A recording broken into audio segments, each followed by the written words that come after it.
Get ready to dive deep, everyone. We're tackling that box office, bomb might be the right word, of Joker. Folie à deux. A lot of you were curious about this one, especially after the first Joker movie did so well. Right, it's a head-scratcher for sure. Total head scratcher.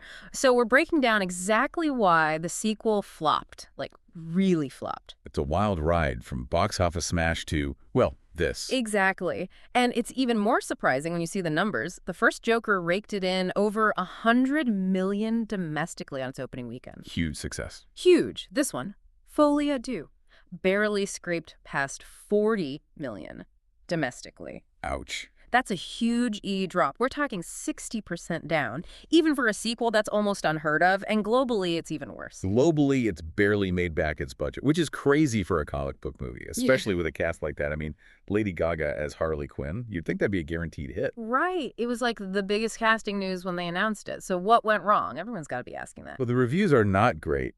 Yeah, I was going to say critics didn't exactly love the first one either, but it seemed like most people were into it. It's true, the first Joker had its fair share of critics, but overall, it leaned positive. Got a 68% on Rotten Tomatoes from critics, which isn't too shabby. Yeah, and people were obsessed with it, saw it multiple times in theaters, wouldn't stop talking about it online. Exactly. It had huge fan support, a whopping 89% audience score on Rotten Tomatoes. Sequels often struggle to capture that same magic, but this is different. Yeah, this goes beyond just not living up to the hype.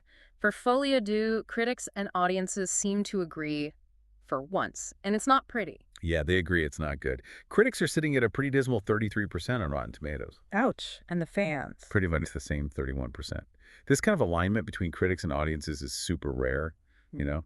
It's not often everyone walks out of the theater feeling the same way. It's like everyone had high hopes and walked out feeling, well, let down.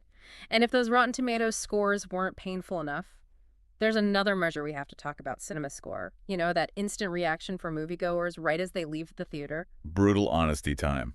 Hit me with it. Folie à deux got a D. D, seriously. A big fat D. Which is practically unheard of for a comic book movie. That's got to be some kind of record for the genre. Wow. That's gotta hurt. Cinema score's a big deal in the industry. It's seen as the most accurate gauge of how the general audience feels because it captures those gut reactions before anyone's even had time to process the movie, let alone hop online and write a review. So yeah, a D is rough. But hey, on a slightly more positive note, wasn't this already supposed to be the last Joker movie from Todd Phillips? Right. This was planned as the grand finale for his take on the Joker. No more movies in this particular saga, at least for now. Interesting. Makes you wonder, though, does this flop mean studios are going to shy away from standalone comic book movies in the future? It's a good question. This actually plays into some larger shakeups happening over at DC right now. They've got a new Superman movie on the horizon, spearheaded by James Gunn, and it seems like they're going in a whole new direction. So new beginnings, maybe? Possibly. It's hard to say for sure. It really makes you think, though. This whole Joker situation with the first one being so successful and the sequel, well, not so much.